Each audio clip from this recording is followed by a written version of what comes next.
BTV ਦੇਖ ਰਹੇ ਸਾਰੇ ਦਰਸ਼ਕਾਂ ਨੂੰ ਪਿਆਰ ਭਰੀ ਸਤਿ ਸ਼੍ਰੀ ਅਕਾਲ। ਮੈਂ ਸਿਮਰਨਜੀਤ ਕੌਰ ਲੈ ਕੇ ਹਾਜ਼ਰ ਹਾਂ ਕੈਨੇਡਾ ਅਤੇ ਅੰਤਰਰਾਸ਼ਟਰੀ ਖਬਰਾਂ ਦਾ ਬੁਲੇਟਿਨ। ਸਭ ਤੋਂ ਪਹਿਲਾਂ ਸ਼ੁਰੂਆਤ ਕਰਦੇ ਹਾਂ ਮੁੱਖ ਖਬਰਾਂ ਦੇ ਨਾਲ।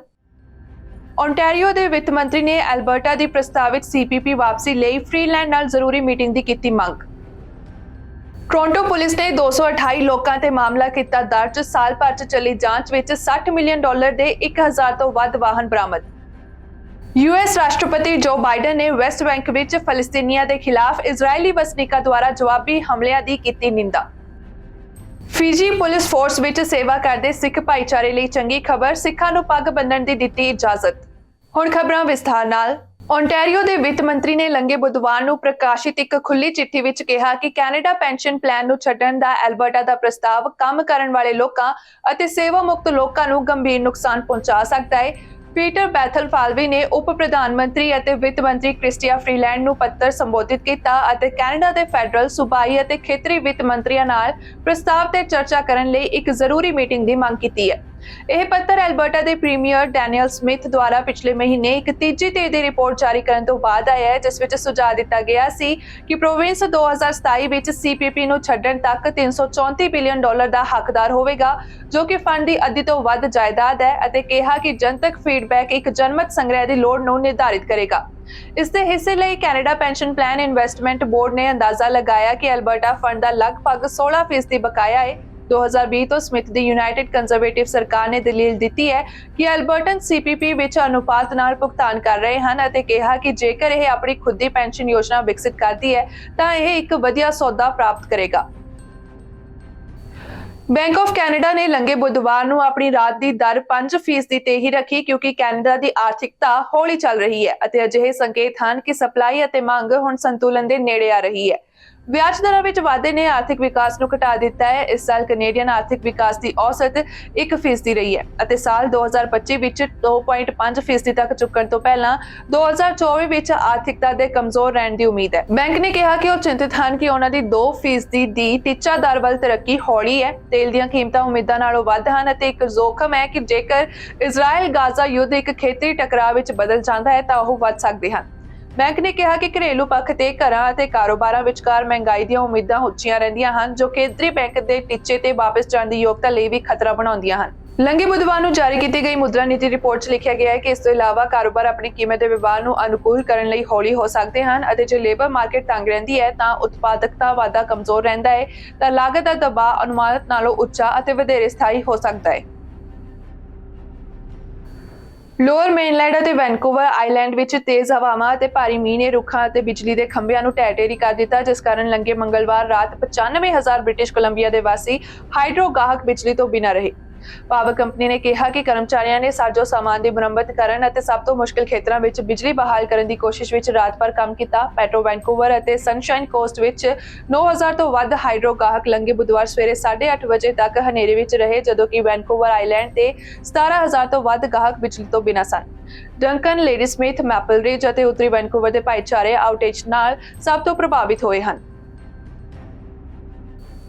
ਟੋਰਾਂਟੋ ਪੁਲਿਸ ਨੇ ਸ਼ਹਿਰ ਦੇ ਪੱਛਮੀ ਸਿਰੇ ਵਿੱਚ ਕਾਰਾਂ ਅਤੇ ਕੈਟਾਲਿਟਿਕ ਕਨਵਰਟਰ ਦੀਆਂ ਚੋਰੀਆਂ ਦੀ 1 ਸਾਲ ਲੰਬੀ ਜਾਂਚ ਦੌਰਾਨ ਅੰਦਾਜ਼ਨ $60 ਮਿਲੀਅਨ ਮੁੱਲ ਦੇ 1000 ਤੋਂ ਵੱਧ ਵਾਹਨ ਬਰਾਮਦ ਕੀਤੇ ਹਨ। ਪ੍ਰੋਜੈਕਟ ਸਟਾਲੀਅਨ ਦੇ ਨਾਮ ਵਜੋਂ ਇਹ ਜਾਂਚ 7 ਨਵੰਬਰ 2022 ਨੂੰ ਲਾਂਚ ਕੀਤੀ ਗਈ ਸੀ ਅਤੇ 22 ਅਤੇ 23 ਡਿਵੀਜ਼ਨ ਵਿੱਚ ਏਟੋਬਿਕੋਕ ਵਿੱਚ ਆਂਢ-ਗੁਆਂਢ ਤੇ ਕੇਂਦਰਿਤ ਸੀ ਤੇ ਇਹ ਜਾਂਚ 24 ਸਤੰਬਰ ਨੂੰ ਸਮਾਪਤ ਹੋਈ।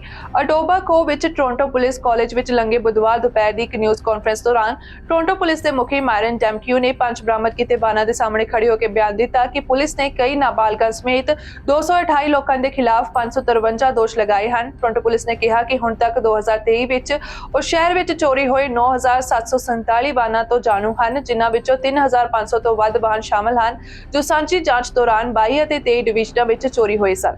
ਜਾਂਚ ਦੇ ਅੰਤਮ ਨਤੀਜਿਆਂ ਨੂੰ ਜਾਰੀ ਕਰਨ ਤੋਂ ਇਲਾਵਾ ਡੈਮਕਿਊ ਨੇ ਜਨਤਾ ਨੂੰ ਇਹ ਵੀ ਭਰੋਸਾ ਦਿਵਾਇਆ ਕਿ ਟੋਰਾਂਟੋ ਪੁਲਿਸ ਸੇਵਾ ਸ਼ਹਿਰ ਵਿੱਚ ਵੱਧ ਰਹੀਆਂ ਆਟੋ ਚੋਰੀਆਂ ਵਿਰੁੱਧ ਕਾਰਵਾਈ ਕਰਨਾ ਜਾਰੀ ਰੱਖ ਰਹੀ ਹੈ।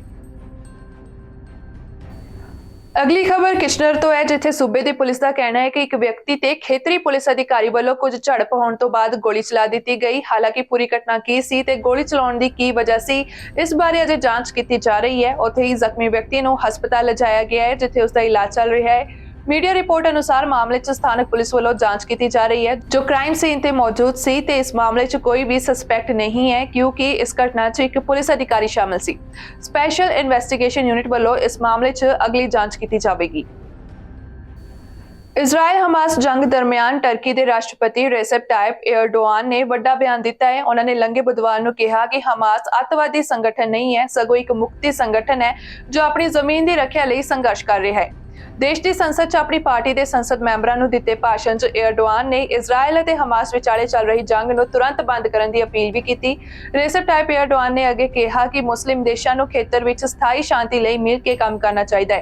उन्होंने विश्व शक्तियां नूं भी अपील की है कि वह युद्ध रोकण लई इजराइल ते दबाव पाउण। एर्डोआन ने यह भी कहा कि इजराइल ने टर्की के चंगे इरादियां का फायदा चुक्या है। अजिही स्थिति विच वह पहलां दी योजना अनुसार इजराइल नहीं जाणगे। इन्ना ही नहीं, टर्की के राष्ट्रपति ने इजराइल और हमास विचाले चल रही जंग नूं रोकण च संयुक्त राष्ट्र की असमर्था ते भी निराशा जाहिर की है।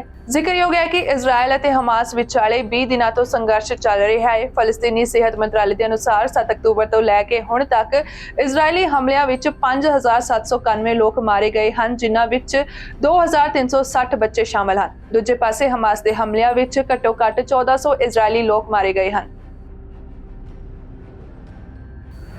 फिजी पुलिस फोर्स वालों सिख भाईचारे लिए बहुत ही चंगी खबर आई है जिस तो बाद फिजी पुलिस फोर्स विच सेवा करते सिख भाईचारे विच खुशी की लहर बनी हुई है। आइलैंड राष्ट्र की पुलिस फोर्स वालों विभिन्नता को उत्साहित करने लई वर्दी विच बदलाव को मंजूरी दी गई है। इस मंजूरी तो बाद नवजीत सिंह सहोता सरकारी फिजी पुलिस बैच नाल पग बन्नण वाला पहला सिख सिपाही बन गया है। यह मानते हुए कि विभिन्नता ते समावेशिता का सन्मान पुलिस के खेतर विच सफलता लई अटूट अंग है।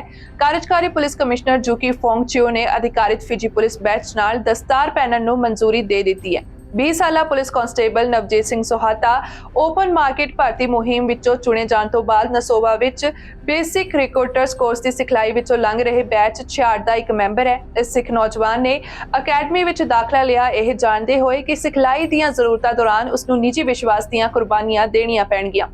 फिजी पुलिस ने एक बयान में कहा कि हालांकि पुलिस के कार्यकारी कमिश्नर ने सोहाता के अधिकारों का सम्मान करते हुए अधिकारित फिजी पुलिस बैच के नाल पग पहनने की मंजूरी दे दी है। कमिश्नर चियो ने कहा कि यह कदम समानता और विभिन्नता के बुनियादी सिद्धांतों को बरकरार रखने लई संस्था की वचनबद्धता का प्रमाण है।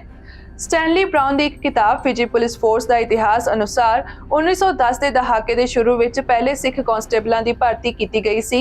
फिजी के उत्तरी डिवीजन के डकैतरी पिंड तो संबंधित सोहाता ने अपने तजर्बे को साझा करते हुए कहा कि पहला अपने परिवार तो दूर रहना मुश्किल सी।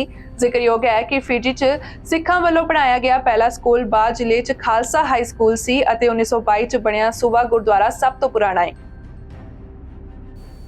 सीजन के पहले वड्डे बर्फीले तूफान ने लंघे बुधवार सवेर तक हेलेना मोंटाना खेतर विच 1 फुट तक बर्फ डिगी जिस नाल शहर के पश्चिमी पासे के कुछ स्कूल बस रूटां नूं रद्द कर दिता गया क्योंकि सवेर तक बर्फबारी होंदी रही। तापमान 80 के दहाके के हेठले पद्धर तक वधन तो कुछ दिन बाद ही वसनीक हवा नाल उड़दी बर्फ फुटपाथां ते बेलचियां की आवाज़ अते फुटपाथ ते बर्फ की आवाज़ नाल जाग पई। संतरे दीयां पत्तियां अते हैलोवीन की सजावट वाले रुख बर्फ नाल भारे हो गए सन।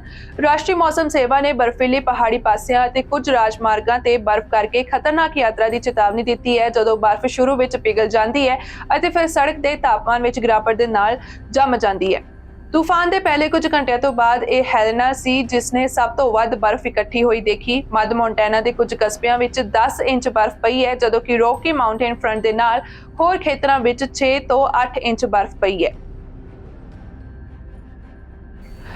अमेरिका के एक नवे सर्वेखण में पाया गया है कि राज्य द्वारा गर्भ अवस्था दौरान उन्हां ते पाबंदियां लागू करने तो बाद 12 महीनों में अमेरिका में प्रदान किए गए गर्भपात की कुल गिनती में थोड़ा वाधा होया है। सोसाइटी ऑफ फैमिली प्लानिंग की इस हफ्ते की रिपोर्ट जो कि गर्भपात की पहुंच की वकालत करती है दर्शाती है कि सब तो सख्त पाबंदियां वाले राज्यों में यह गिनती लगभग 0 ते आ गई है पर होर किते वध गई है, खास करके पाबंदियां वाले राज्यों में। रिपोर्ट में दस्सिया गया है कि जुलाई 2022 तो जून 2023 तक महीनावार औसत मई और जून 2022 के मुकाबले लगभग 200 तो वध सी। इस दौरान एक गर्भपात विरोधी समूह ने जश्न मनाया कि सब तो सख्त पाबंदियां वाले राज्यों में गर्भपात की गिनती लगभग 115,000 घट गई है।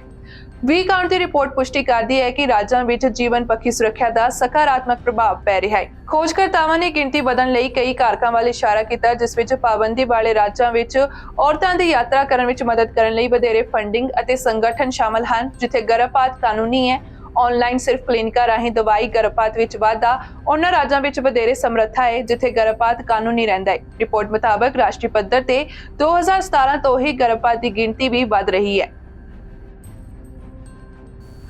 ਰਾਸ਼ਟਰਪਤੀ ਜੋ ਬਾਈਡਨ ਨੇ ਬੀਤੇ ਬੁੱਧਵਾਰ ਨੂੰ ਇਜ਼ਰਾਈਲ ਤੇ 7 ਅਕਤੂਬਰ ਦੇ ਹਮਾਸ ਦੇ ਹਮਲਿਆਂ ਤੋਂ ਬਾਅਦ ਪੱਛਮੀ ਕੰਢੇ ਵਿੱਚ ਫਲਸਤੀਨੀਆਂ ਦੇ ਖਿਲਾਫ ਇਜ਼ਰਾਈਲੀ ਵਸਨੀਕਾਂ ਦੁਆਰਾ ਜਵਾਬੀ ਹਮਲਿਆਂ ਦੇ ਖਿਲਾਫ ਬਿਆਨ ਦਿੱਤਾ ਹੈ।